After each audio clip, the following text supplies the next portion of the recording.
Adam Carolla and Dr. Drew. Loveline, coast to coast. Hey, everybody, it's Loveline. I'm Adam Carolla. That's Dr. Drew over there. Phone number, 1-800-LOVE-191. Dr. Drew, board-certified physician, addiction medicine specialist. What, Drew? It's just nice to know that we've returned to our priorities here in Loveline. Worrying about how your TiVo functions and your car. I was trying to TiVo the Family Guy tonight, which is my favorite show, except for the TiVo schedule, because of the tragedies, all screwed up, or the satellite schedule, and it reads that the Love Cruise is going to be on Fox, when in fact I know that the Family Guy is going to be on at 9:30.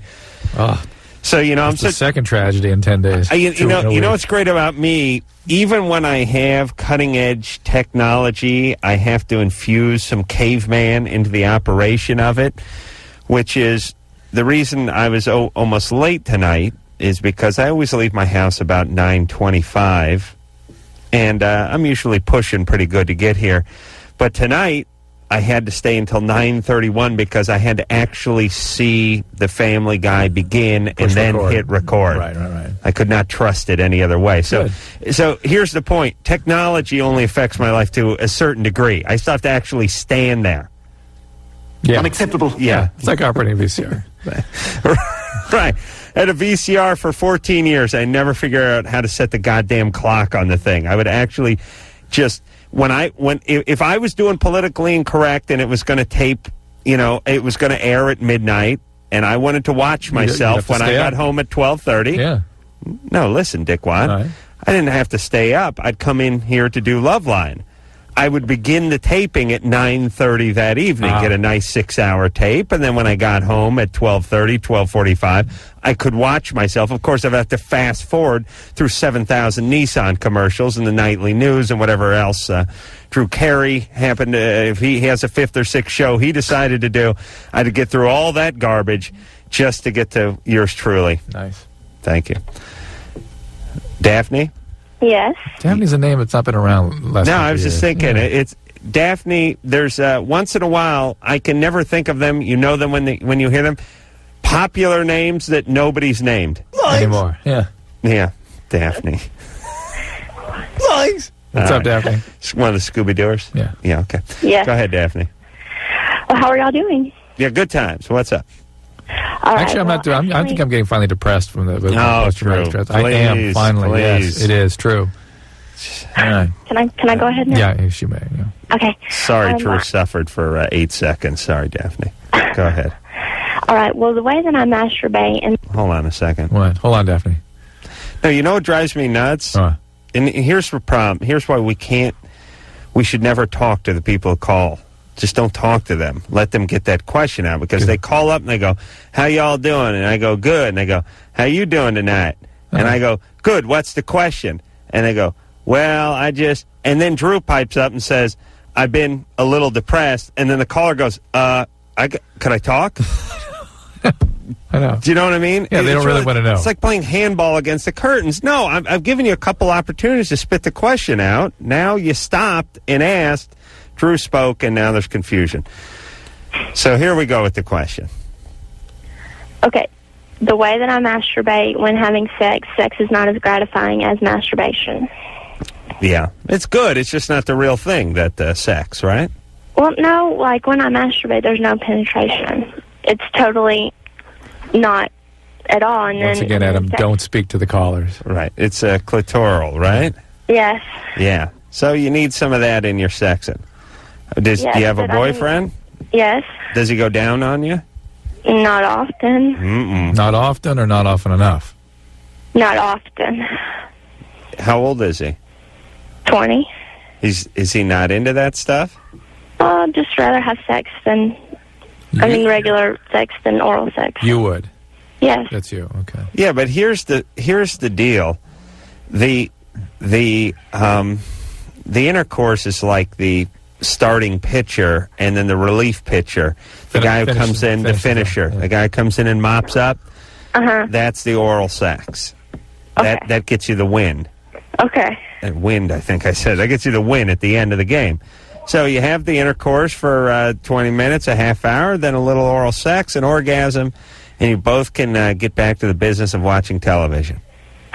Well, it's not that I'm having trouble orgasming during sex. It's just not the same. It's not. And, it's not the same feeling. Well, Can you do whatever you do with the pillow with the guy? pillow? What's she do with no. a pillow? Didn't she say she masturbates with a pillow? No, you're just reading it off the screen. Drew, you read the screen. That's an unfair advantage over me. Sorry.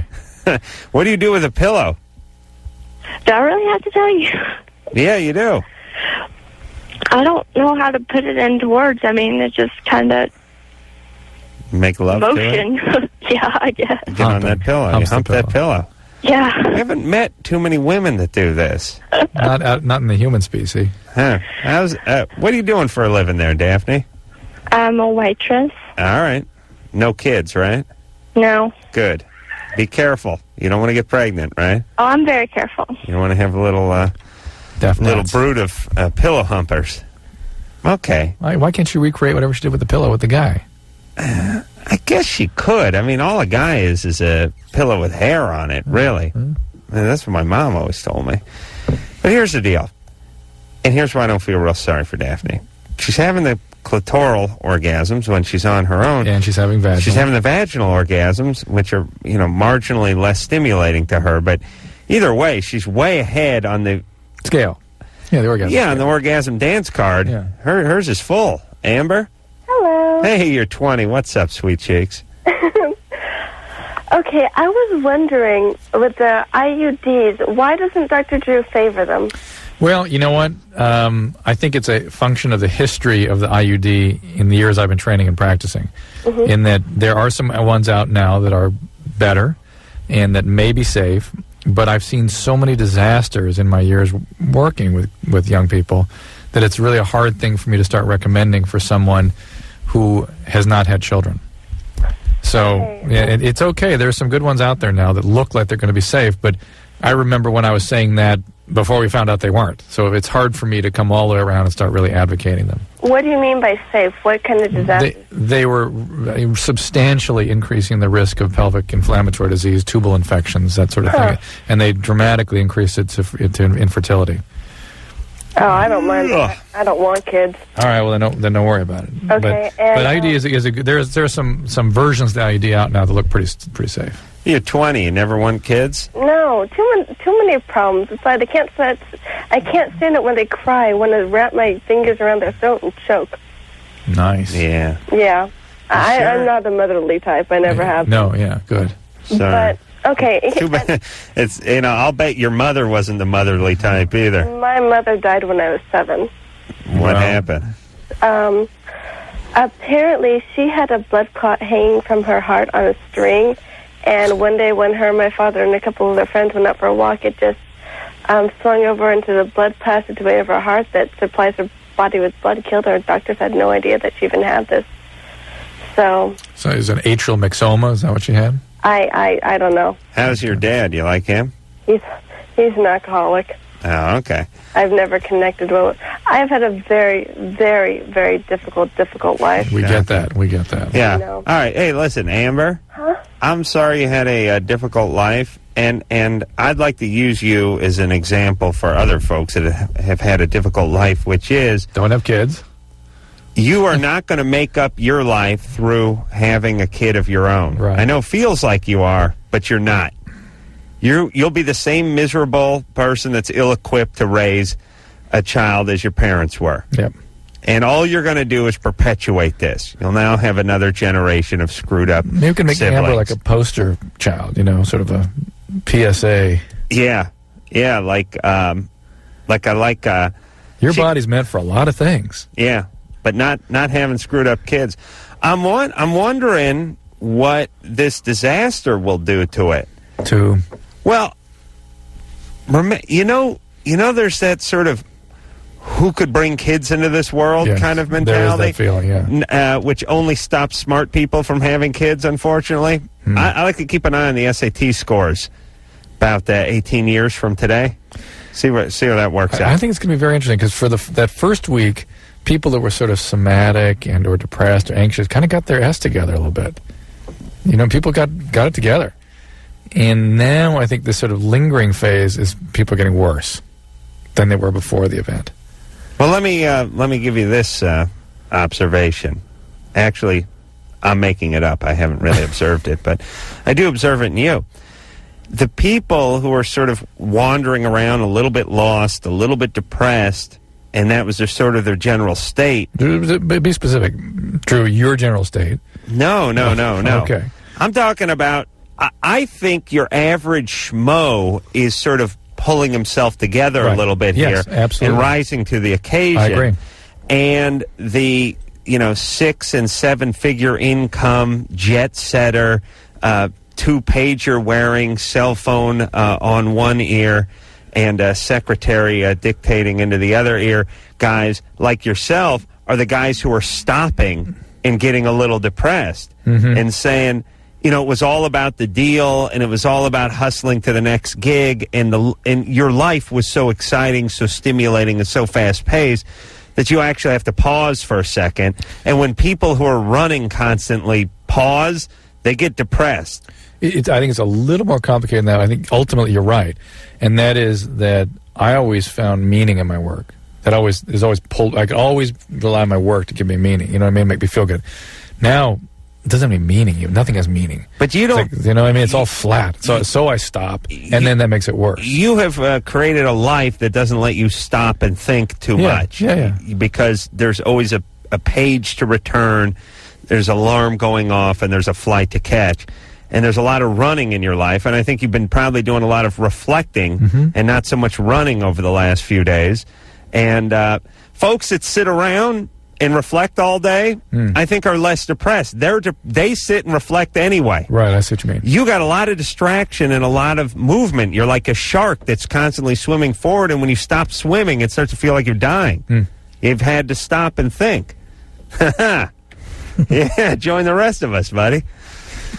Wait till you start smoking weed and wearing sweatpants. I'm going to golfing on Monday afternoon? Going golfing and getting loaded in the afternoon. That's when you do your thinking. Like, kind of thinking you do. I bet I could bang that chick who works in the clubhouse. One on the fifth hole? Yeah. Jennifer? Oh. No, I have a girlfriend. Mike? We're very much in love. Mike? Yeah. You're 20? Yes, I am. What's up? How's it going? Yeah, I guess a small question first. Is it true that it takes 12 hours for cocaine to leave your system? If you're doing a lot of it, I suppose. Yeah, about right. Oh, okay. No. It's pretty fast usually. It could be up. I've seen it's a little faster or slower, but around 12 hours. Okay. All right. But yeah, that's no problem then. I haven't done coke for like 3 months. But no, the thing is, I was in college, and in February, I kind of got into coke, and I'd never done anything really that serious up until then, like drinking. I've been drinking, college, but I got into coke in February, and then, it just started building up until, June, I guess, when, I got home from school. Do you have a question, Mike? Yeah, my question is that, it's not on record that I've ever done coke. It's not like on anybody's record, Adam, check your records. Hold on, let me check my database. Yeah, things have been pretty backed up since the tragedy. Hold on a second, Mike from New Jersey. Mike, college is checks off 4 days, 4 times a day. Cried. 4 times a week or 4 times a day? 4 times a day. Oh my God. 10 to 5. Hello? No coke on it. Clean. No coke. Yeah. So actually in like 3 hours, I'm headed over to a medical, for the Marine Corps. Right. I was in college. I was in ROTC, and after I gave it up, after I let it all out. Mike. Yeah. You going for a medical at 4 in the morning?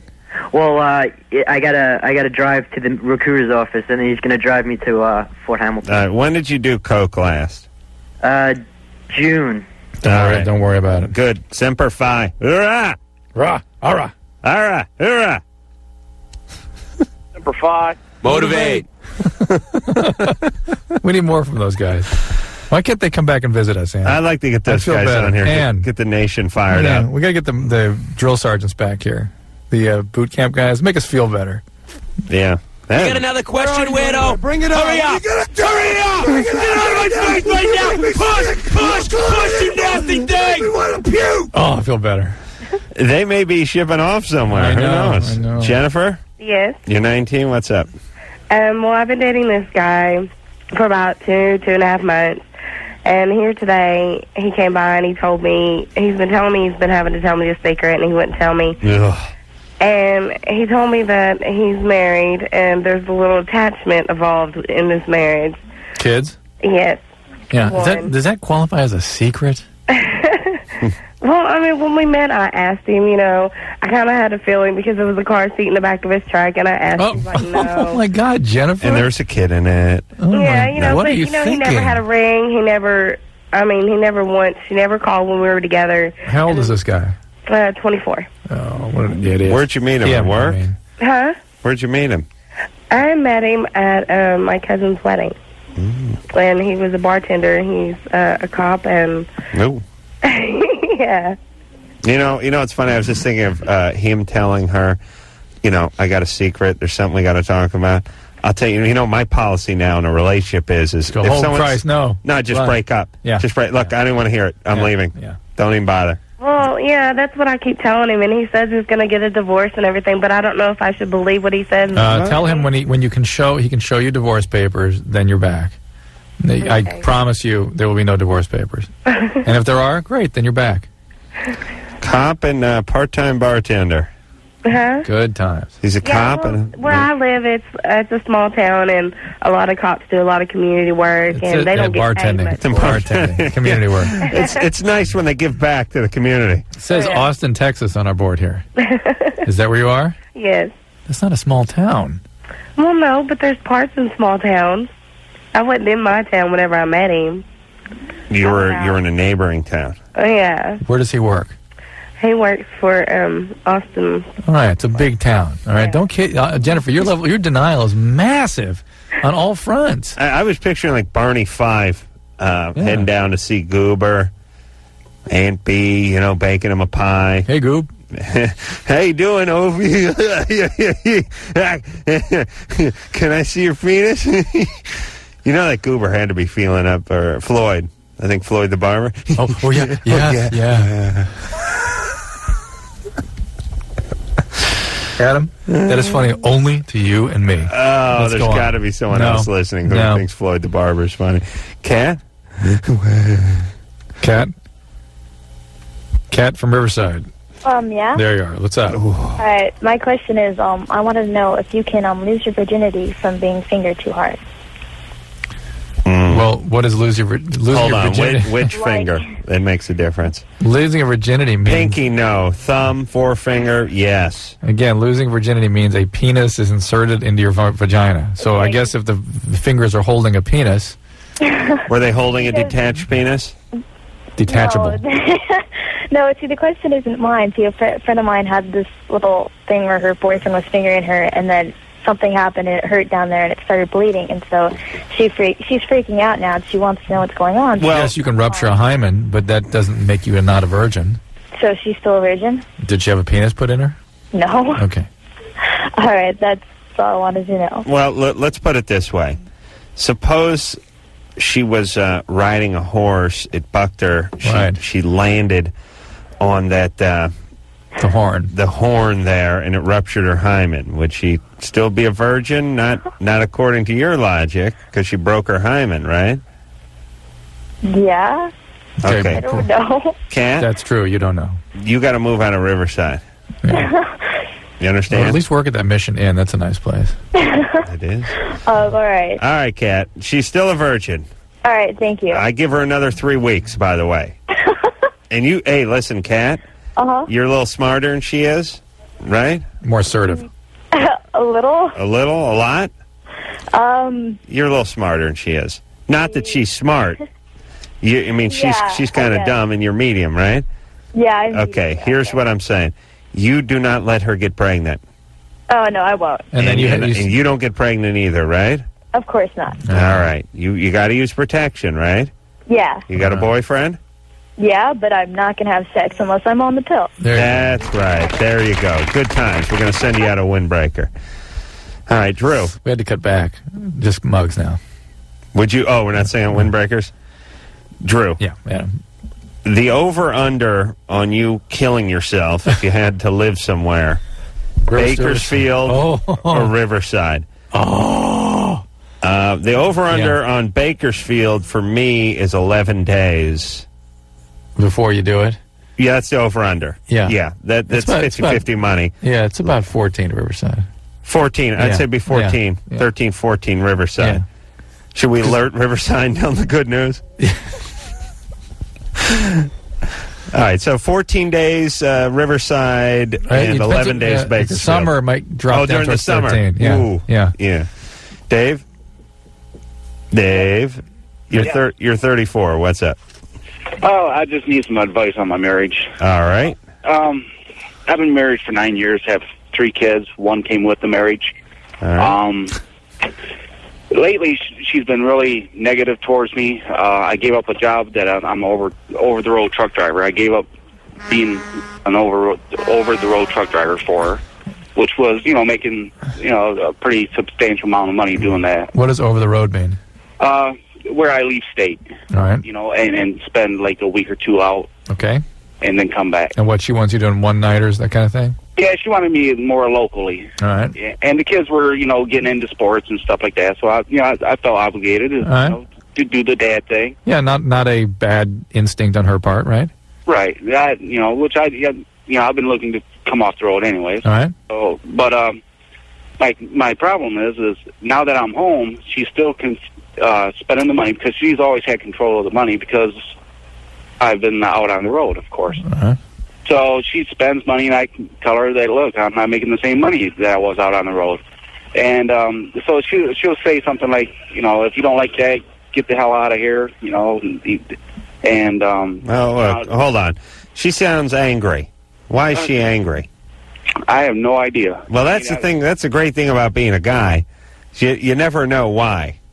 And I've done this 1,000 times. You can't figure out why they're so angry, but they're angry, and it's probably because you haven't been listening to something they've been trying to tell you. Well, that and the degree of anger, among other things, suggests depression.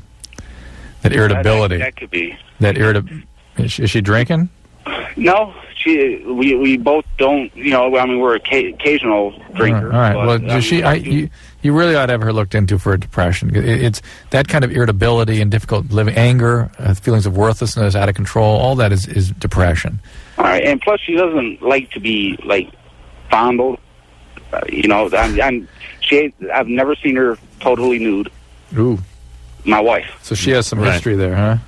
Yeah, she doesn't like to be, But she's been mishandled at some time in her life, right? As far as I know, no. Well, how's she like her parents? Her mother died when we first got married, and then she has an ongoing relationship with her father. Yeah, did she seem okay with him? Yeah, we get along great. She gets along great with him. Okay, but here's the deal. She has some energy. If you listen to the show, you'll know, someone who doesn't want to let their husband of, 10 years never seen them in the nude in the course of the relationship is a little strange. Yeah. A woman who does not like to be touched or fondled or rubbed upon, there's something going on. She's angry, she's hostile. Oh, yeah. For the sake of the kids and for your sake and for her sake. Get some help. Yeah. Yeah. It's no big deal now. Don't touch me, or I'll kill you. It can be... I know we haven't said this in a long time, and I know it sounds trite, but, it's 2001. You can do this stuff. It's no big deal. That's right. Take care of yourself that way.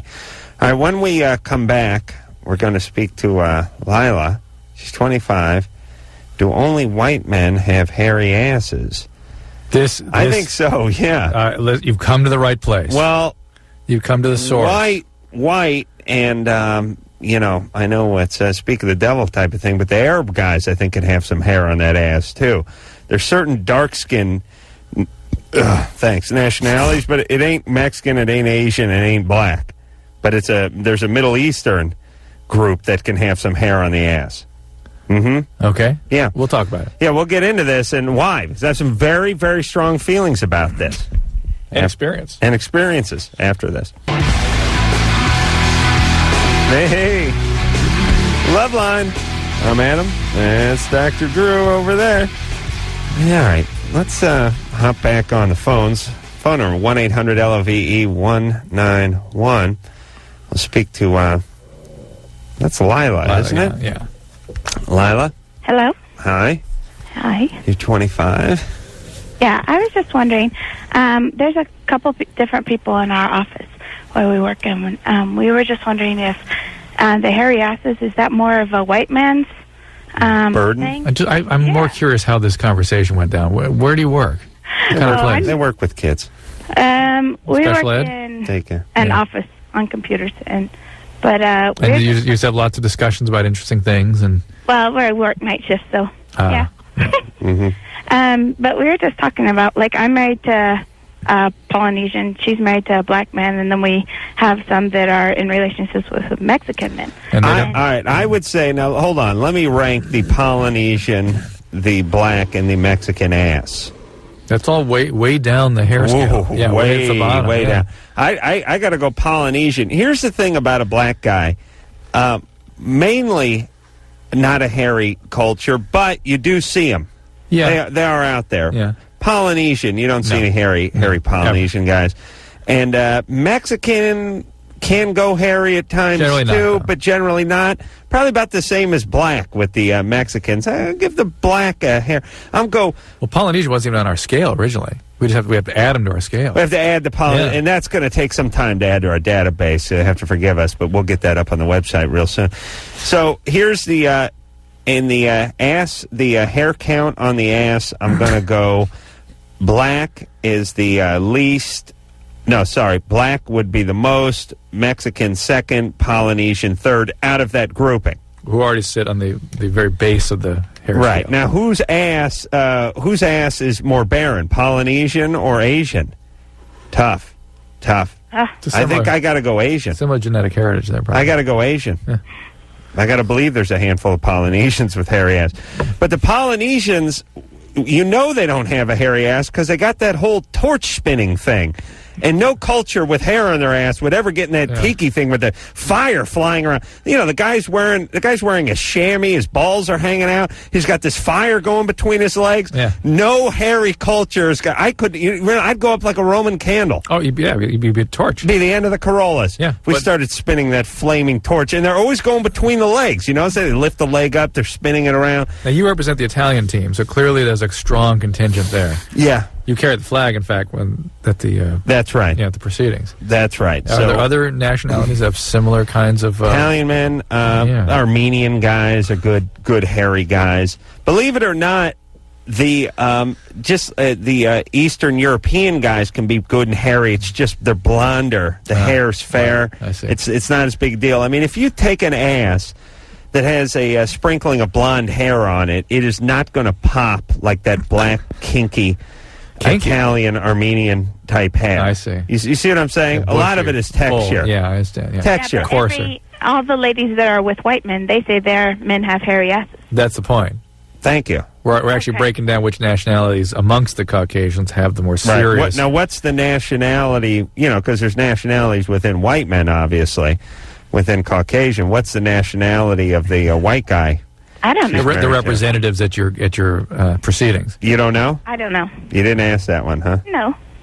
Well, you got to understand, just like, you know, Mexican or black or Polynesian, white could mean 100 different nationalities. You don't know if the guy's Italian or Irish or English, right? Finnish. Or Finnish or German. They all have hair on their asses. Finnish, probably. No, but see, that's not true. I mean, Scandinavians? No, Scandinavian guy's going to be less likely to have a hairy ass when you compare him to like an Italian strange, guy. Isn't it that the higher northern cold climates have the less fur? I'm looking into it. I got my people. Southern hot climates. All right. What is that? Lila. Yes. You need to find out what nationality the white guy is. That will help too. Why? So when she enters the program, right? I see. All right. Okay. All right. So you're married to which guy? The Polynesian. All right. So you're Lois.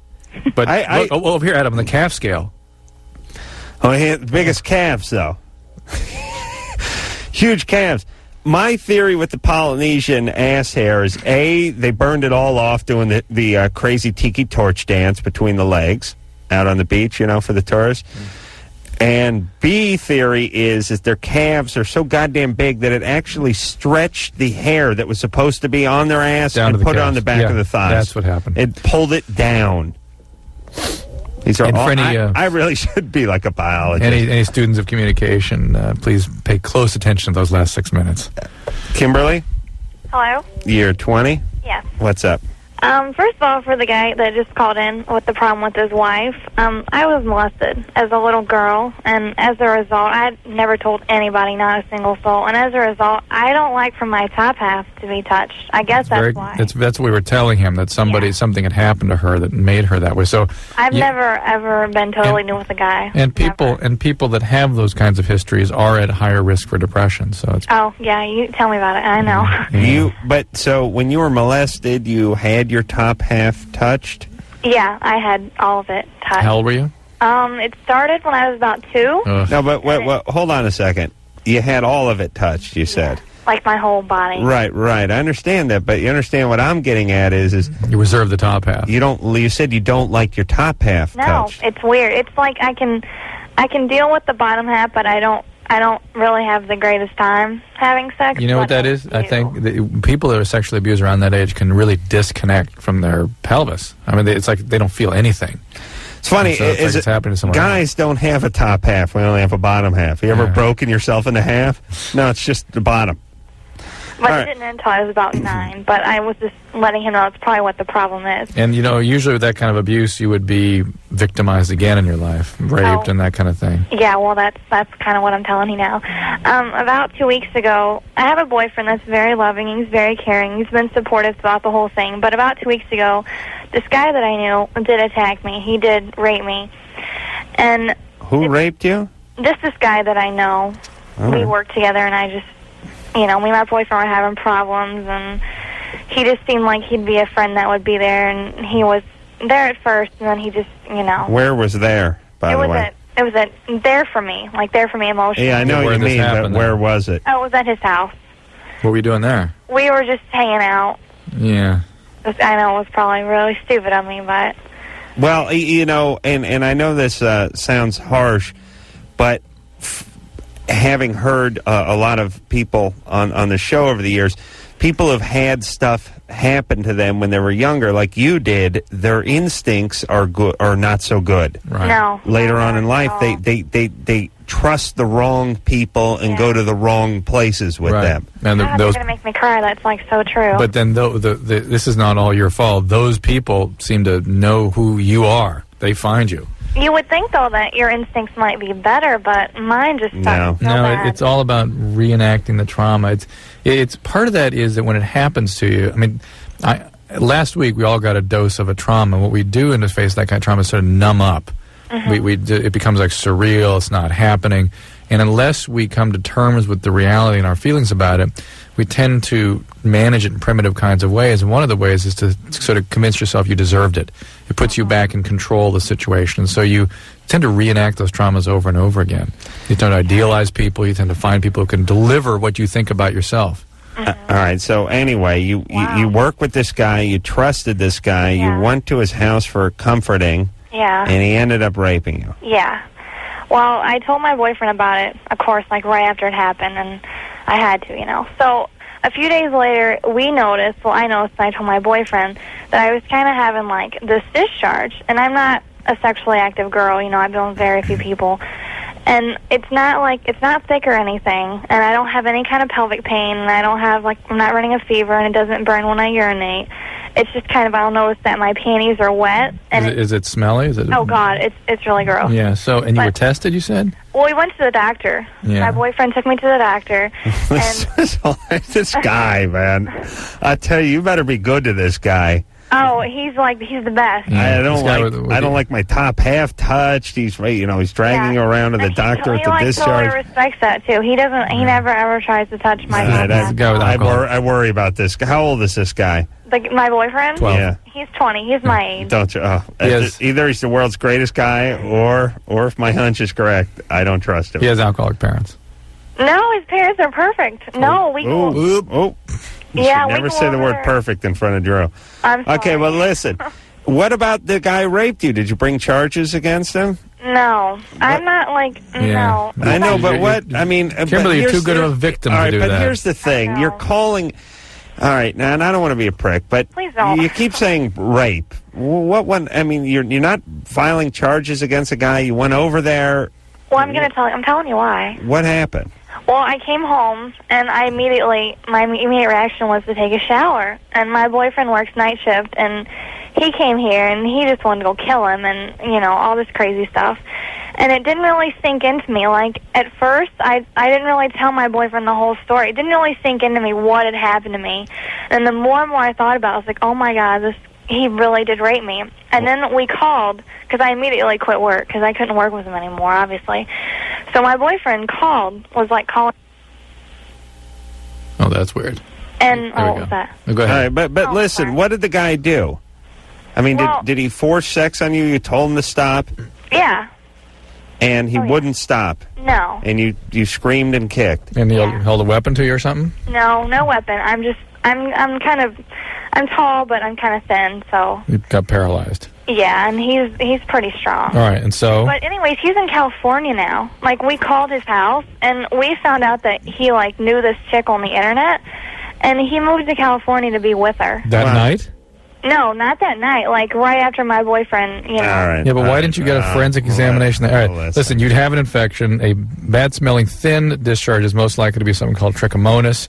Your boyfriend has to be treated, too. They might want to treat you also for Gardnerella, which can sometimes do that. These are very minor infections, but they do need to be treated. I don't know if you've driven in from Nevada or Oregon lately, but there's a big sign that says "Welcome Rapists." Now, nice. We're trying to attract, with a lot of the defense industry closing down and bases and military bases and whatnot, a lot of industry out here, a lot of people fleeing. We're running short on rapists here in California. After the riots, a lot of rapists went up north. A lot of other rapists headed south and to the east. So we're kind of short on rapists. So if you see those signs coming in, that's what we're talking about. Glad to have most of the Southern Californians have fled. The rapists have fled to Seattle. Right. God willing. We'll take a break. We'll be back. Thanks, Herc. What's up there, Matt? You're 18. Yeah, I was wondering why it is that females don't seem to have much of a sex drive.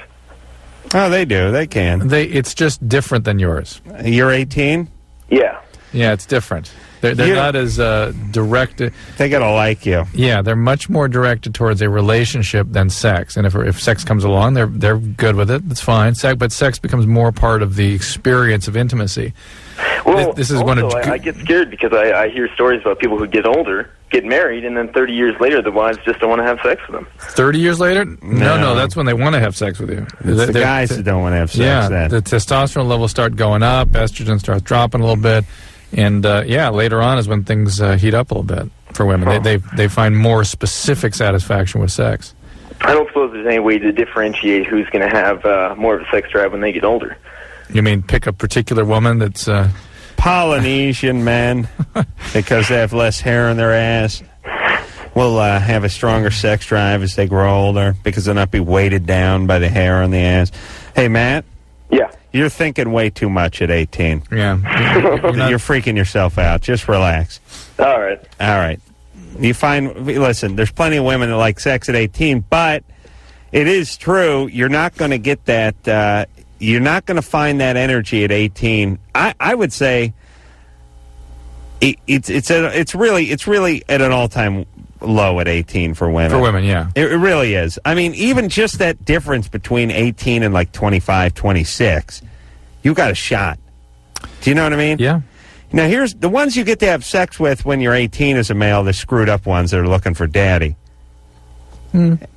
Unless it's a girlfriend. All right, blowjob's a blowjob. That's what Drew just wrote that down and slid it over to me. Josh? Oh, hey, what's up? Hey, you're 24. What's up? Oh, not much. Basically, I go to law school in the evenings, and I don't know. I'm about halfway through with law school, and I just feel like really jaded, man. I'm just like, I hang around with these people that are just so freaking arrogant, stuck up, bastards that. It's just kind of like, I don't feel like I should be here. You mean law school or just your friends? No, just in law school. I don't consider any of these people to be my friends. It's just kind of like, they've screwed in my head so much that I can't seem to focus on the school portion of it. Who screwed with your head? Well, okay, like I can't give specific examples, but just like my classmates, basically.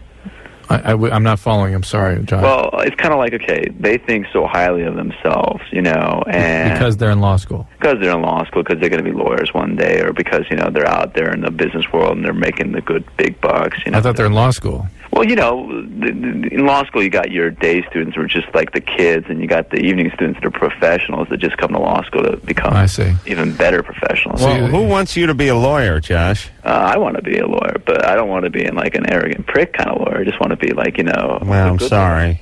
There's no such thing as a non-arrogant prick type of lawyer. Hey, you're a prick. You got to think you know it all in order to be a lawyer. Yeah, I mean, obviously, but that doesn't mean like you have to be a bastard. No, but so you're getting close there, John. What kind of law are you interested in? Well, I do all kinds of law. I work in a law firm during the day, and we do a lot of bankruptcy stuff and some other stuff like that. Is your dad a lawyer? No, my dad's an engineer. You see what Adam's going at is that you seem unhappy with what you're doing and who you're around. I get some sense of that, but I think more than anything else, it's kind of like I like what I'm doing because this is what I've always wanted to do. I've always wanted to, argue. I've always wanted to be in a position. You know what I suspect? I just think you've got a little community of students there that maybe just timing wasn't right, or maybe you'll find out that more lawyers are like this than you know. I don't know. Let me give you an example. They don't make you happy. And the fact is, but you can still get a law degree and go do what you want to do with it and feel satisfied. This will be, you'll sort of look back at this as serving your time. Josh. Yeah, but see, the problem... Josh, shut up for a second. Quick complaint.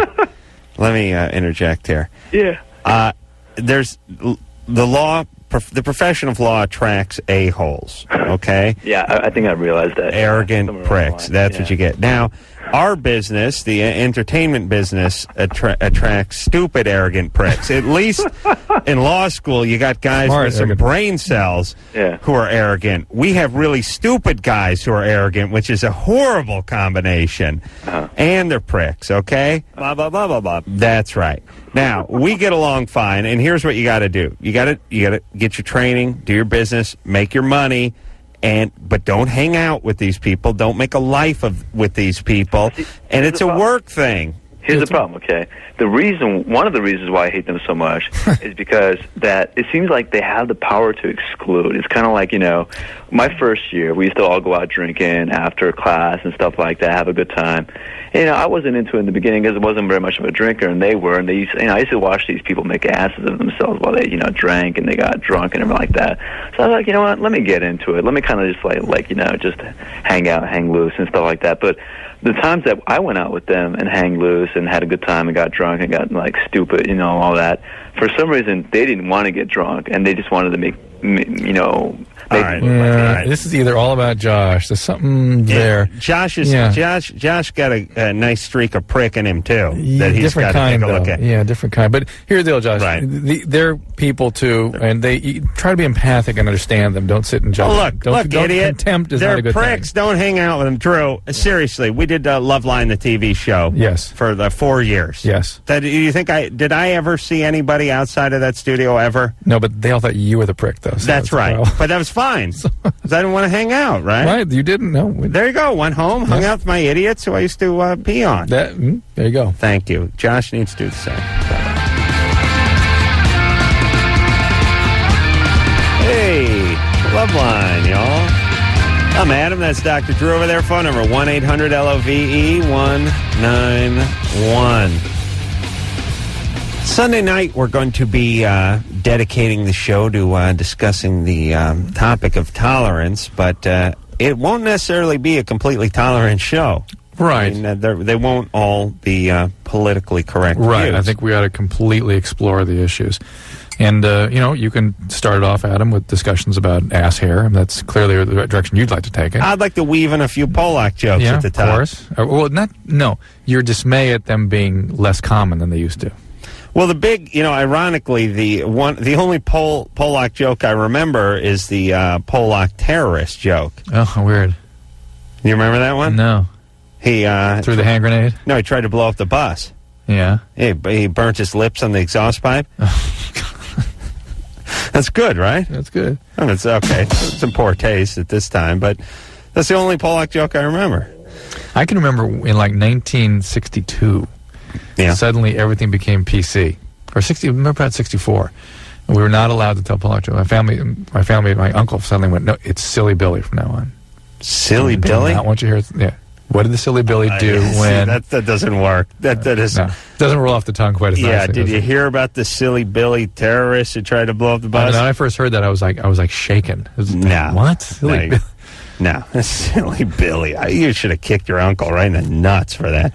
Silly Billy. No. And it's funny, you talk to Polish people and you ask them who the Polish Polacks are, basically, and they'll say, like, they got their own. It's like the Hungarians or something. Right. That's what I'd like to do. I would really like to find out when all the Polak jokes were going on out here, like in the 70s, 80s. Who were they telling jokes about? I'd like to go to Poland and find out. I'd like to go to Hungary. Well, no, you follow the food chain to the last one. That's right. Yeah. I want to know who their Polacks are, because every country's got their own. Shonda? Yeah. You're 18? Yeah. What's up? Got a problem. All righty. I've been seeing a guy, which I'm really pretty serious about. We're talking about getting married for probably a little over a year now. And for some reason, he just all of a sudden has no sex drive. How old is he? He's 19. And does he take medication? No, he's not taking anything. Does he have any medical problems? None that I know of. Has he been working more than usual or sleeping less, anything like that? Working more and sleeping less, both. What does he do? He's been working for his dad. He hadn't been working there for a while. And he just now started working for his dad. So I'm not sure actually what he does. Because that's a female thing again. Yeah. Hold on. He works for his dad. Yeah. That's your answer to what does he do for a living? That's as close as you can get to that answer? He's fixing to go into the Navy. He's what? He's fixing to go into the Navy, and he's working for his dad until he leaves. He's fixing. You don't know if his dad owns a construction company or he runs a computer. His dad owns a club, and his dad owns a place in Panama. I don't know. It's some crazy thing. A club? It's like I don't know. It's some kind of a business thing. Don't ask me. They don't tell me. Well, maybe it has something to do with why he's not interested in you anymore. No, it's not that. It's like he tells me he's tired. All right, but listen, just because I'm a jackass, he's working at a club? No, he doesn't work at a club. His dad owns more than one business. He doesn't work there. All right, so he goes into his dad's office. An office? He's not cheating on me. It's nothing like that. No, I'm just curious. I'm going down that path. He goes into his dad's office every morning? Wait, yeah. Yes or no? Yes. All right, hold on. I just don't like her attitude. I don't like that she's so indignant that I want to know what this guy's doing. And the reason we're asking, because this guy's, when you start getting a little strung out, you get a little stressed out, you lose a little sleep, and you start putting in some serious hours, that's like the first thing that goes. Not the first thing. It's close to it. You want to, well, Drew, you're passionate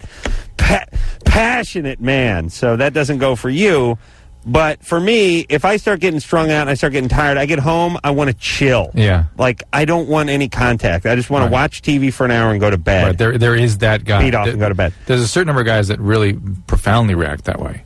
When they get a little stressed, they want to be like a bear. They want to be left alone. You know what I mean? They get irritable. Right. They're in a place, the phone's ringing, people are coming at them, and then they come home and they want to crack a beer and be left alone on the sofa. So trying to figure out what the guy did or what he was. What he does, A, is critical to assessing whether or not that could be the reason. B, no, it's not what he does is critical, I mean, but just is he putting in a 70 or 80-hour week, or is he putting in a 25-hour week? It's critical, right? But the other thing is, the fact that she has no idea what he does all day suggests something about their relationship.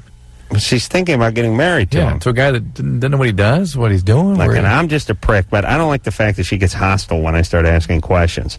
Chandra? Shanda. All right, that's it. Now you're screwed. Hold on. You won't even want to come back to that one, though. I don't know why I'm mad at her. Finish all right. Here's what I'm trying to figure out. How many hours a week does this guy work? He probably works, just the normal, about 8 hours a day. And he's not swinging a hammer or pulling, working in a quarry or something. It's a business. Like, he sits in an office. Sits around. Sorts mail. Okay, so he's not working too hard. No, we only get to see each other on the weekends now. Why? because he's living, like, farther away from me. And see, so he comes up and we spend the whole weekend together, usually every weekend. It is not, whatever, this doesn't feel or sound right to me. Something is wrong. Something is wrong. Well, it seems like you should know, I don't know, more about Yeah, it. you should know how he spends his week. You should be in more contact with him. And he should be interested in you. He should be very interested in you after a week when he comes and sees you. That's what I'm curious. It's like he treats me so much more like, you know, when he thinks I'm asleep, he just sits there and he rubs my hair and looks at me and he'll whisper that he loves me when he doesn't think I'm knowing. But it's like when it comes to the whole just the sex, he's just like he's tired. Like seems like he loves me so much more than he ever really seemed to before. Well, sometimes guys, the drive's not there. Sometimes guys put on a big show and there's something wrong, you know, and they feel guilty. Well, no, also, guys, too, can have a woman, and Drew wouldn't know this because he's a passionate man, but sometimes a woman can go from a strange sex partner to mom. to love, you know, and it becomes a little, it becomes stranger depending on what the guy's love-making habits are. No, the intimacy issues. If he's a guy who likes to just hump the bejesus out of somebody, it's hard to hump the bejesus out of your potential wife. You want to make love to her, but you're not a guy who makes love. Do you know what I'm saying? Is he a humper? Well, usually he just leaves me in charge. Ooh. He what? Leaves her in charge. Yeah. So he doesn't initiate? He always did in the past, too, huh? Not on occasion. I guess if I wanted him to, you know, but it was usually the me on top sort of thing. Well, that's fine, but would you initiate it also? Yeah, I mean, well, it's like, it's a mutual thing, and then until we're doing this, and then he seems like he's kind of in another world. Like, he's not really, okay. Like, he doesn't seem like he wants me, you know what I mean? All right, I know, and you feel insecure about I'm it. making him happy. Well, I understand. I think just talk to him. Something's wrong. Yeah, I know. Don't freak him out, but just talk to him. He's fixing to head into the Navy. He may be. Oh yeah, maybe he's he may be disconnecting, reeling it in a little bit. Yeah. I forgot about that. I mean, if he's going to be shipping out, and he may not be looking at getting married. Yeah, he may be sort of winding it down just a careful little bit. For the sort of desperation marriage, an attempt to try to hold it together while he goes out to sea. But go ahead and talk to him. And while you're talking to him, ask him what kind of club his dad owns and what he does at work. Kyle? Yeah. You're 15? Right. What's up? Hey, Adam. Hey. Love you, man. Love you, Kyle. Yeah? Love you, buddy. Hey. All right. I got a question for Drew. Yeah. Drew, now, I know you're a passionate man. Hey, just a second, Kyle. Somehow having a 15-year-old male say that to me, I find it very disturbing. It is true, though. He is so passionate. Oh, I know. What the... All right, Drew, seriously. Yeah, Kyle, seriously. Now, I know. Okay. Yeah. Now, are you a real doctor? You're just a love doctor. All right. This is your Adam Carolla. All right, Kyle, please. You have a question. I don't know. No. All right. You just want to say hi? Yeah. Have you called before? Yeah. Yeah, you've done imitations of Adam before, right? He's the guy who does the Faraday double cappuccino, right? I don't know. Kyle, do you do an Adam Carolla impersonation? No, I don't know what he's talking about. All right. All right. Good times, buddy. Yeah. Good times. Well, at least say good times. Okay. Oh, yeah, good time. All right. Good. He gave the throwaway good times. I like that. Oh, my God. Tasha? Hello? You're 24?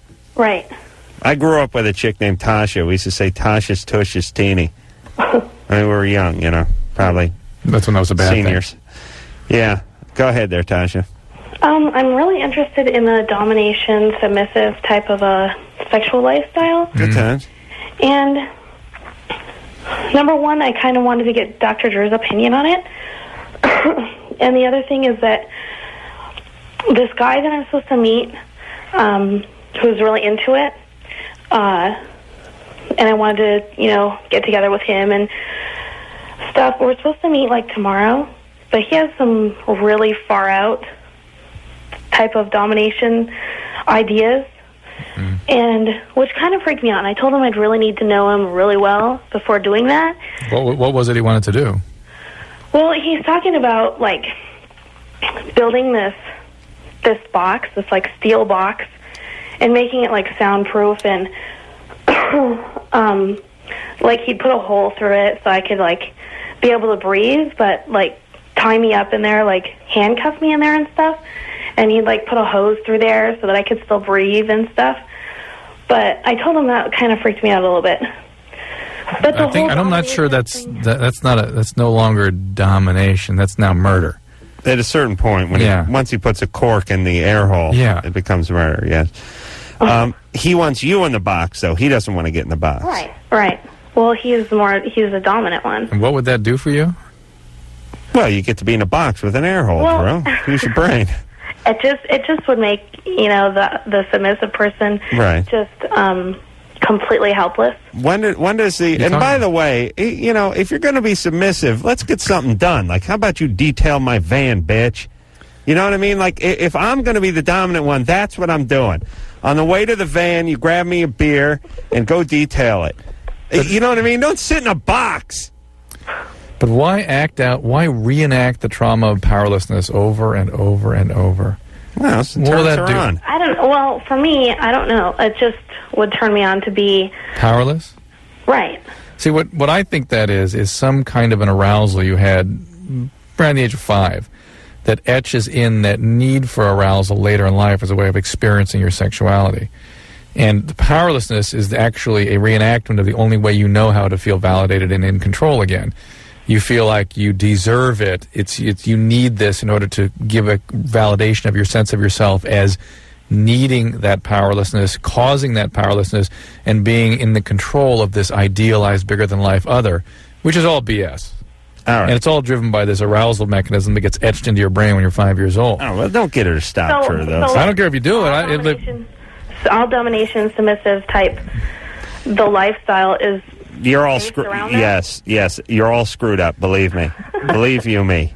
But I mean, but in my everyday life, I'm very assertive type of person. Fine, you're still screwed up. But look, here's the deal. And look, with the everyday life thing, you know how a lot of these serial killers get away with their serial killing for years and years and years, because they're dads and they're clowns and they're citizens and they're colleagues and stuff. Yes, they have great everyday lives, and then they go out and do horrific things on the weekends at night.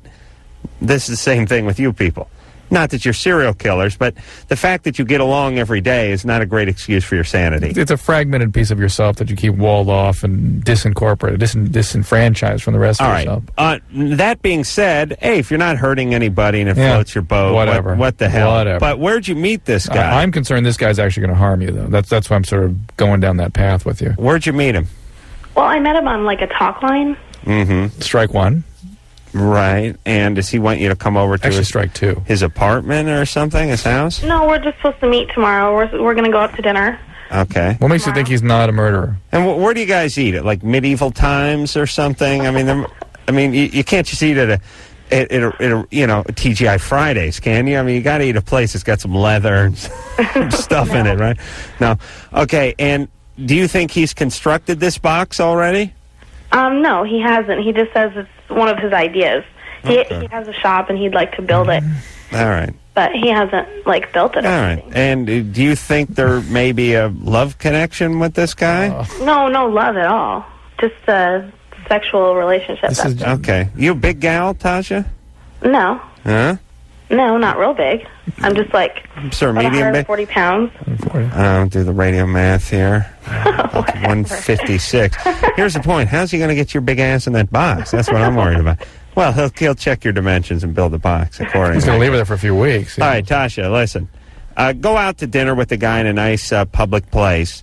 Mm-hmm. But here's the deal. Don't get into any kind of situation where you're going back to his pad, having a few tall boys, and climbing into a box that he has control over. Do you understand? God. And I mean, right, but just starting out, right? We'd probably go to his house. Right. Do you have any friends you can say, here's where I'm going to be, and I need you to call me at a certain time or something like that? God, I wouldn't even do that. Oh my God. Well, listen. Why don't you tell your dad?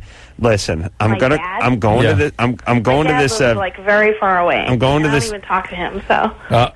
Well, Magic. She hates her dad. Here's what you do. Tasha, you say, listen, Dad, I'm going to this guy I met on the internet. He's got this veal crate. I'm going to go in. Don't worry. There's an air hole just big enough so he can fit his penis through it. And I'm going to be in there. Now, when his penis going through, though, I won't be able to breathe. There'll be no oxygen then. Right. Now. No, but see, there'll be a hose in the box, so I can breathe through that. Oh. There'll be 2 hoses in the box. That he may be talking about his hose. Okay. Tasha, look, all I'm saying is it's risky behavior. It's insane. Okay, but I don't think you're going to talk her out of the behavior, so let's be safe about it. You understand what I'm saying? Talk to your friends, make sure they know where you are. Tell them if you don't call them by a certain time that they're going to need to come by or call the authorities or whatever it is. Meantime, she's dead. Well, yeah, but at least they can recover the body quickly. Right. That's the important part. That's a big deal these days, yeah. All right, listen, I don't know what to say to someone who meets a guy on the internet and wants to go climb into a sex box. I'd like to tell him not to do it. Yeah, well, I'll say it. And don't do it. And let me tell you something about you submissives and dominants and all these, you jack-offs. You guys are screwed up as hell. Maybe the swingers are all screwed up. You're all screwed up. I know it's a lifestyle. I know you have jobs. I know it's a choice. You're not serial killers and you're not racist, and it's a choice you're making, and so on and so forth. You are royally screwed up. You're as effed up as the guys who were men trapped inside a woman's body or women trapped inside a man's body. You're as effed up as all these other idiots. And just look in the mirror, please. That's all I'm saying. When we had those dominatrixes in here, remember that? Yes. And they were talking about one of their main recurrent customers, these guys that would dress up like ponies, and pull the girls around on little. They had a room. They had a room where you would be a pony and you would pull a little cart around and all that. And they'd hit him with a whip. Put a little crap bucket on you so you could pull them around the park. Oh my God! All right. Oh my God! But that to me, you must be walking around in so much pain if that's the way you sort of express yourself and avoid that. I don't even think about that. I just want them to know how effed up they are. That's all. Alyssa? Alyssa? Yeah. What's up? I was wondering, how do I get my parents to take me to therapy? Because I, cut myself. Do they know you're a cutter? Yeah, I've told them this, but they're like... How about school? Go to the school? Well, I kind of go to, a small school. Mm-hmm. They must have somebody there. But, I don't want people, know, you know? Yeah, but they won't know. You'll be going confidentially to talk to someone at your school. Well, yeah, but, who do I talk to? Because there's, counselors, but all they do is scheduling. Well, you must have some sort of mental health person there. Schools have that. And just ask to talk to that person, tell them what's going on. That's where you go. Yeah, okay, but I also have another question. What do your parents do for a living? My mom, she's, a preschool teacher. Of course. And my dad, he's a businessman. He works for a shipyard thing, and he sits in a big office. And what happened? Why are you is it his office, or does he just break into the guy's office who has a big office? Why are you so empty, Alyssa? What happened? I just my parents are really verbal abusive. And about what? About everything. Mostly school. I don't know, about this super great sister, and I guess I'm just not good enough for them, you know. So she's got the eating disorder, and you cut. No, she's all my other family. They're all perfect. No. No, but look, the fact that you're 16 and that you actually want to get some therapy it's a great impulse. Yeah, but I've okay, they're kind of turned off to the whole therapy thing because around February, I've been doing this for a long time, but since Feb, we went to and tried to find a therapist around February, but this guy, he didn't really help us. He sat there and he listened, but he didn't do anything. And then my parents just took me out of it because, it's hello. If you want some help, you got to stick in it for a little bit. That's right, but all they're going to do is sit there and listen.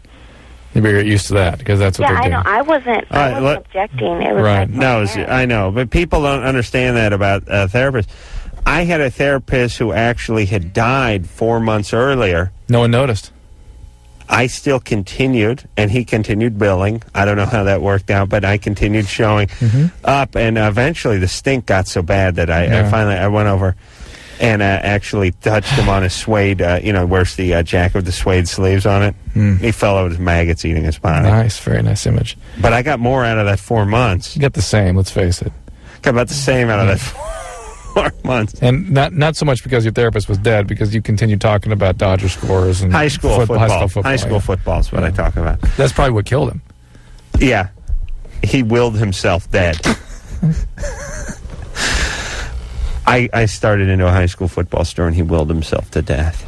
All right, we're going to take a break. When we come back, we'll speak to Michael, is 19, did the dominatrix thing, and he disagrees with Drew? No, he just wants to know what the dominatrixes talked about, how they felt about that issue when they came in here. The pony issue? Yeah. Okay, when we come back. Hey, y'all. Loveline. I'm Adam. That's Dr. Drew over there. Phone number 1-800-LOVE-191. Well, I'll tell you, Drew and I have not been going to the bathroom tonight. Right. And we've just been sitting in here just basically yelling at each other during the entire commercial. And each time a brand new and unrelated topic. Yeah. Prescription medication, high school football. Yeah. Think where we've been. Yeah, we really get into it. Hey, if you guys clear me too, can I start recording some of this stuff? Yeah, start. Go ahead. Oh, yeah. Oh, we'd love to hear that. Yeah. Go ahead and record that. It would shame and embarrass us properly. Be better show. I did it once, but it was so boring I didn't do anything with it. Oh, really? Yeah. Well, the last one was good. Michael? Yeah. You're 19? Yes, I am. Okay, so you want to know, we had the dominatrix in here a few months back, right? I was coming back from Vegas, and I was able to get through on my cell phone, but the radio reception was crap. That night? After I got my question off. I was the first caller, I think. That night? That night. Yeah. I got through, and I got my question off, and then the cell phone died. Oh. Well, Adam, you told me no whacking off for a month. I said, Adam, sorry, you're not my master. That got a laugh out of them. Oh, right, yeah. Yeah, little jargon, little dominatrix jargon. Now, are you into this stuff, Michael? No, I've just read some Star Trek sex erotica, which had that as its theme. All right, I didn't really care much for it. What's your question? My question was, the last caller, when she called in and she wanted to get into it, you were saying that, all these people, they've just got some experience that happened when they were young, which, skews them towards this. Yeah, it etches this arousal mechanism in their head and their brain. Okay. I always thought it was more of, it's like CEOs. They're always in power. They can squish anyone under their thumb. Yeah, but there's a reason people need to build that kind of sense of self, which is all-powerful. It's a compensation for feeling little and out of control. And then they go out, and when their sexual and their arousal mechanisms are all geared into that powerlessness experience. So they got to go feel that again in order to be aroused. I see. I was thinking you are right. Of being the cause, and I can see how you're saying that's more the effect. Yeah. It's more. They go together. They go together because of you need to build yourself up to compensate for that feeling of being inadequate or less than or out of control. Right. Yeah. That's what gets you the penthouse office.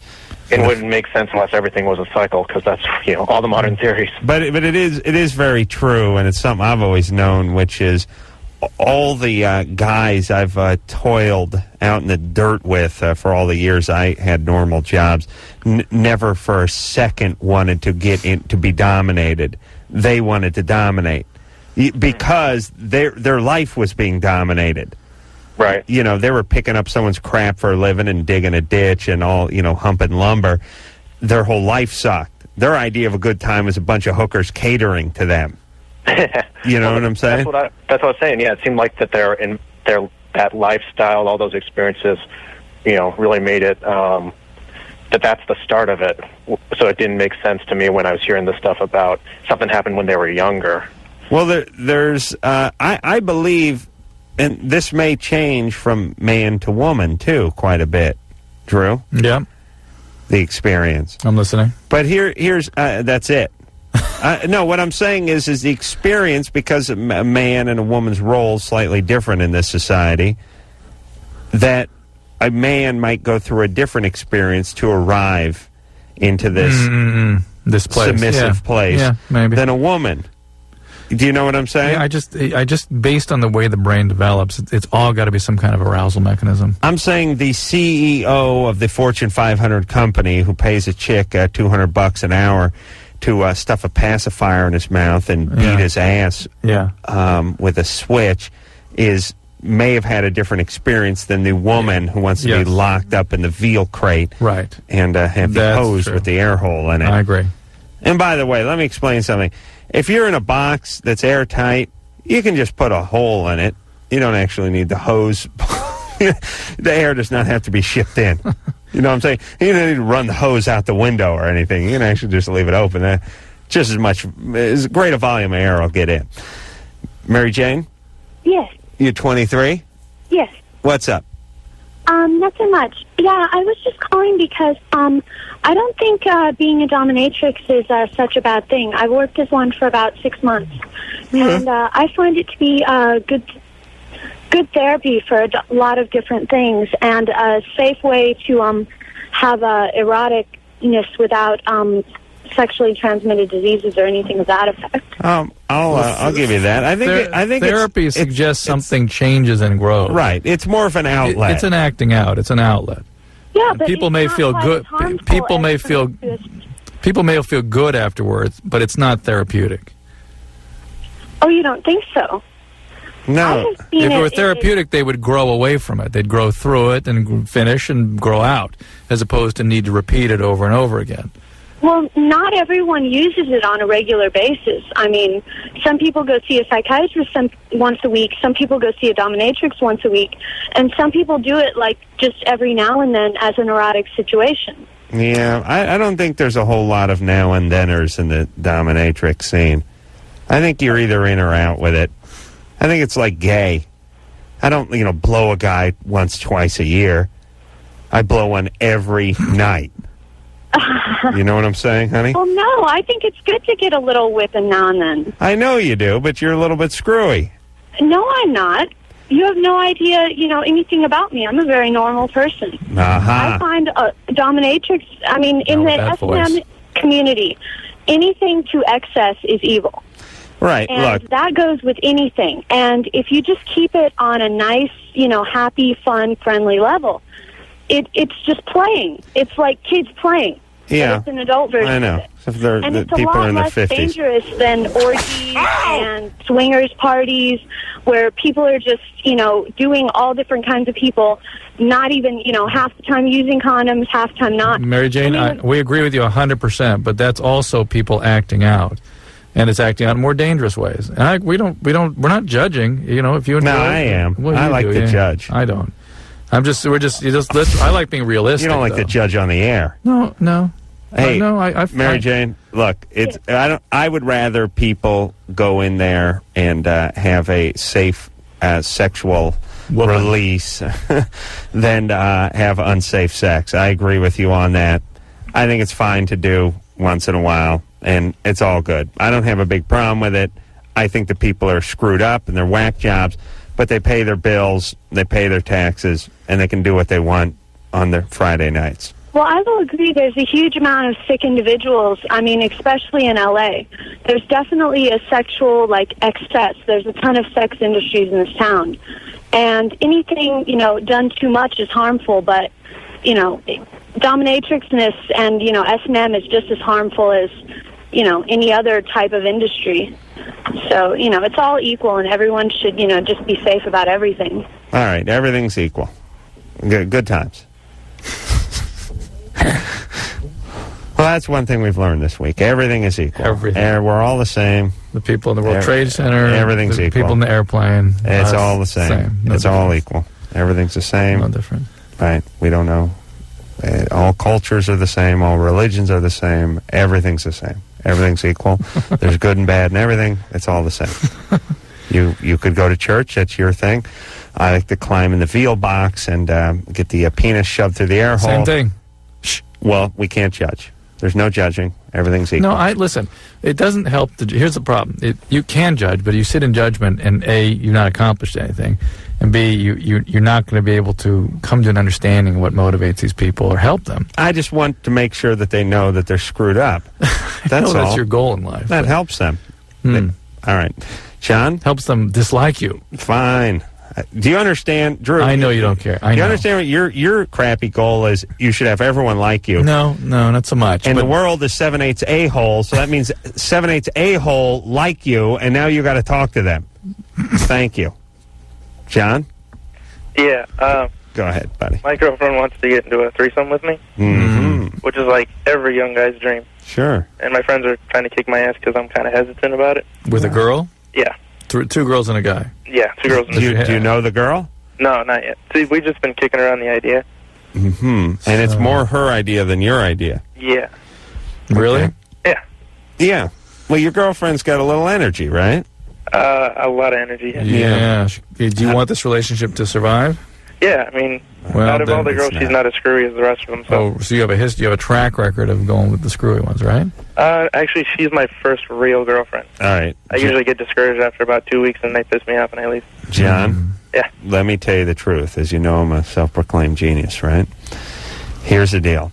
This thing ain't gonna last, you and this girl. Uh-huh. I know you think it's gonna last, but it ain't. It shouldn't last. You're 18 years old, for Christ's sake. Oh, yeah, and I'm not even worried about it lasting. I know it's not going to last more than like 6 more months. Good. That'd But, be fine. as far as, like, not screwing up. Understand that. She's got some energy, and I'm telling you, she's got some serious energy. Yeah. And that energy is going to eventually derail the relationship. Okay. And that's fine because someone will head off to college and you'll go separate ways, and it's all good. Meanwhile, you can get a nice threesome under your belt. All right on. So what I'm saying to you is this thing ain't going to last anyway. You might as well get the threesome. This is like, look, if you're going to get fired from the job, you might as well try to steal some supplies on your way out. Yeah, like everybody else. You're getting canned anyway. That's what I'm saying. And I'm not saying she's going to can you, but we know she's got energy. Forget you talked to this radio station tonight. She's got energy. I just realized that. Right on. Enjoy. Good times. Same thing. All you 18-year-old screwballs who think this is it you should be at 18, Drew, and you tell me if I'm exaggerating one iota. At the age of 18, as a male. Yes. And let me define a serious relationship first. Monogamous with a woman who you assume you're in love with for at least a period of 6 months. All right, what about it? Is it going to last? Yeah. Shut Should up. it last? Yeah. No, shut up. At 18, you should be between 6 and 10 of those relationships away from marriage. Oh, yeah. Oh, yes. Am I right or wrong? Yes, you are absolutely correct. Get 17. From 17 on. 17 on, you should be between 6 and 10 of those. At least 6 months with someone you're monogamous with who you think you have pretty strong feelings for. And find out you don't. I'll say 4 and 10. Between 4 and 10 away from marriage. So at 18, burn it, baby. Thank you. You want to take a break? Yeah. Okay. We'll be back. Hey, everybody. It's Loveline. All right. Let's hop back to the phones here and keep this train rolling. Hey, Drew, I got to do that lightning round tomorrow night. I was talking about doing it last night. Yeah, it just struck me. You can't do it tonight because you got so off on your car discussion. Yeah, I wasted a lot of energy during the break. Shauna? Yeah, hi. You're 18? Yeah, first of all, I want to say I love you guys. I listen religiously. Thanks. And you're awesome. We love you, coming out there. I'm coming to Minneapolis tomorrow night. Oh, really? Yeah. Hey, I'll be there Friday, actually. Wow. Yeah, that's right. For an hour. 5 minutes, yeah. Thanks. Oh, wow. But I'll be there overnight. I'm going to Carleton College tomorrow. Oh, really? Yeah. Wow. She doesn't I'll have to care. check that out. No, she won't. Go ahead, Shauna. I'll try. Where's Carleton? Okay, here's my question. I'm 18 now. I have a son who's a little over a year and a half old. I got pregnant when I was 15, and at the time I was basically on the streets doing a lot of speed. Wow. Good times.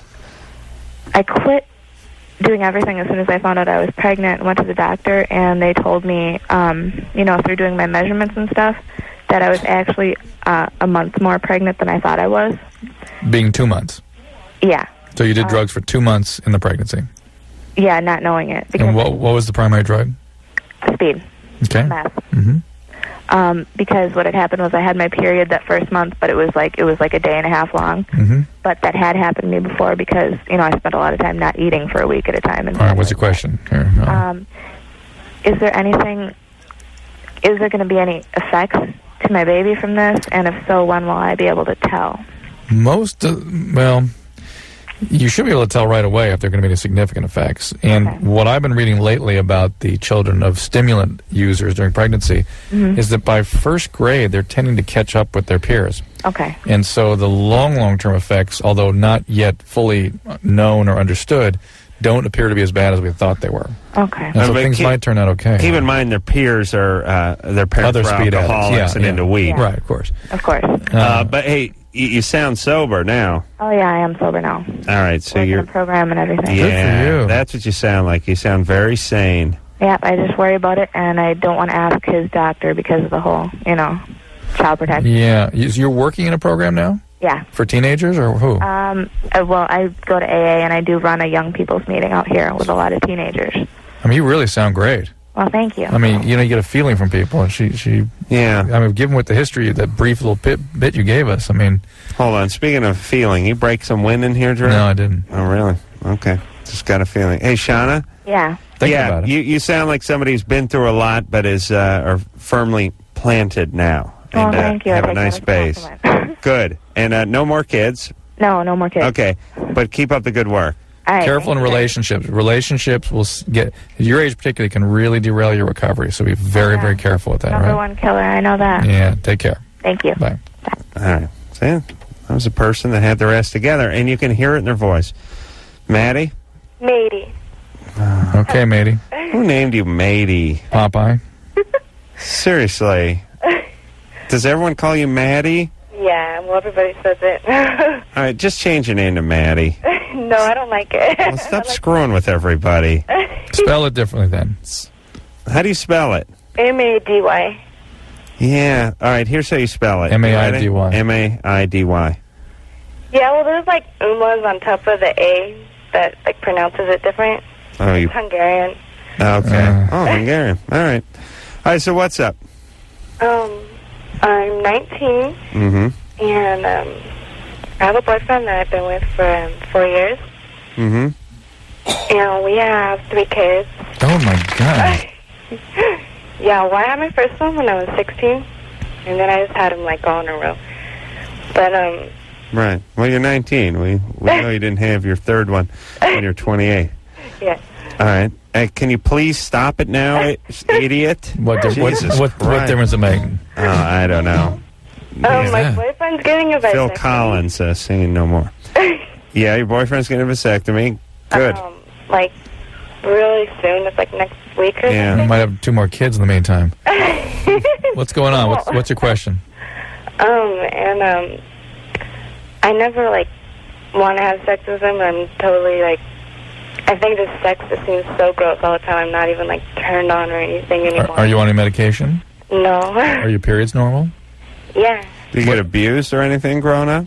No. How long ago was your last child? 10 minutes. 10 months. Are you still breastfeeding? No. Did you have any depression with that baby? Well, I have depression normally. I don't know. But did it get especially bad after that delivery? No, not any worse than usual. Are you on antidepressant medication? No, not anymore. And it's been like a long time. It's been like 2 years since I've taken anything. So What's your boyfriend do for a living? he does floors. Like he installs floors. Are you under a lot of stress right now? Yeah. 19 trying to raise 3 kids. Yeah. How can you even think about boyfriend sex? does flooring for a living. Yeah, how for can Christ's sex sake. even enter into your brain? Okay. And you're Well, depressed. he like wants to have sex like all the time. Yeah, he's a 19-year-old male. You're a 19-year-old female with 3 kids. Okay. Hey, Maddie, you sound pretty gregarious for a depressed Hungarian. So I'm glad you're happy, and I really want you to focus on those kids. And I want you to be part of focusing on those kids is not being a depressed mommy. Yeah. So you need to look into that. You may need some treatment for depression, and remember that many of the antidepressant medications can make sexual functioning even worse. So you want to think about talking to your doctor about Cerazone, Wellbutrin, or Remeron. All right. And I know people don't like me to speak this way, and Drew doesn't like to admit it, but doesn't it just boil down to stupidity at a certain point? At a certain point. What? Doesn't what boil down to stupidity? And not only for Matey's situation, but her boyfriend. Where you're working installing flooring for a living. Lucky if you got a dental plan through work. And you got 3 kids cranked out at age 19. Is that, to me, is sort of beyond stupid, because stupid is not knowing the capitals to a certain degree. You know, there's many forms of stupid, but that is stupid to the core. So like the marrow of your bone is dumb. No common sense, you mean? No ability to judge that this would be a inappropriate or Yeah, it's like ultra stupid. Yeah. It's not that kind of stupid when, you know, Howard Stern interviews Playmates and they don't know if Kennedy was assassinated or not. You know, that's a kind of a stupid, but this is to the core stupid. We call this lack of insight. No insight. No understanding their behavior is inappropriate or is harmful to them or others. You got 2 kids, you're 17 and a half, 18, and you're not using a condom. You're still pulling out. Yeah. No insight. Isn't that almost retarded in a certain sense? Yeah. Unless you're specifically and intentionally trying to destroy your life? But many times a lot of those kinds of behaviors are the result of an emotional condition, not a cognitive problem. And here's the scariest part of all that. It's both. You have people that are that screwed up who, you know, catch-22 are the ones who have to do all the raising of and the they're kids. teenagers. Hey, hold on a second. And I know this sounds, you know, like I'm beating the same drum over and over again, but is there anyone, even though we live in the United States and we're talking about some of our civil liberties maybe being encroached upon, the, you know, profiling, ethnic profiling, maybe being checked, wiretaps on phones. Is there anyone that thinks that part of that could slide into, hey, you're 19 and you got 3 kids and you're not married and your hubby don't have any health insurance? What about that? Can't afford that anymore. I wouldn't mind starting with that. That's fine. I could see us losing that liberty. All right, let's and by the way, not everything's a liberty. That ain't a liberty. You effing up 3 kids is not a liberty. Sarah? Yes. You're 17? Yes. You went out with a guy twice. No, only once. All right. You went out with a guy once. And? Yeah. He left his pregnant fiance days ago. Yeah. For you? Yeah, I think so. How old is he? He's 20. All right. He's looking for an escape hatch, that's for sure. Yeah. Hatch is the operative word. Yeah. I'm like really worried escape because snatch? she's really upset and she really loves him. Don't put that on. Do not do that, Anderson. He's running over to the tape recorder. Do you like him? Did you have sex with him? Not yet. What'd you do with him? Pretty much we've only made out. All right, first date, huh? Yeah, pretty much. We've been going out since Friday. Where'd you meet him? I met him at the pool hall. Oh, boy. Classy. That's the exact same place that he met his fiance. Well, Okay. you can be the next one that he treats like this. Do you want to be that one? No.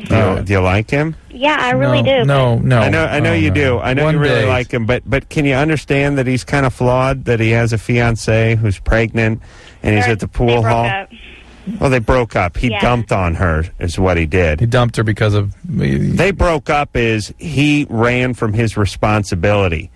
He knocked up some chick and he took off and he went to a pool hall and he met another chick and he's 20 and you're underage and now he's up with another chick and... He's dangerous. He really is. Look, I swear to Christ, Sarah, do not let him get you pregnant. Do you understand that concept? He already has a kid. Yeah, he got another one coming, and you're the next sort of bullseye that he's going after. All right. I don't know how to tell him it's over. A point well All right, taken. tell you. It never started. You had one date. Just It's not. We not don't be available. have a date. Really, we went out. To All right, LA. you're not available anymore. You're not into him. Fine. You're 17, honey. This guy's going to be like an anvil tied around your waist, and you can just jump into the bay with him. This guy's a loser, white trash.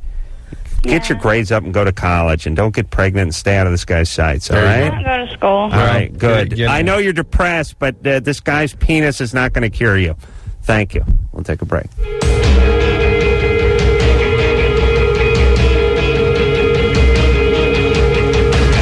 Yeah, well, there it is. Done with another fabulous Loveline episode. I want to thank you all for listening. And we'll be back in a very short 22 I'll be hours. from Minneapolis tomorrow. Good times. So until next time, it's Adam Carolla for Dr. Drew saying mahalo. Matey. Okay, matey.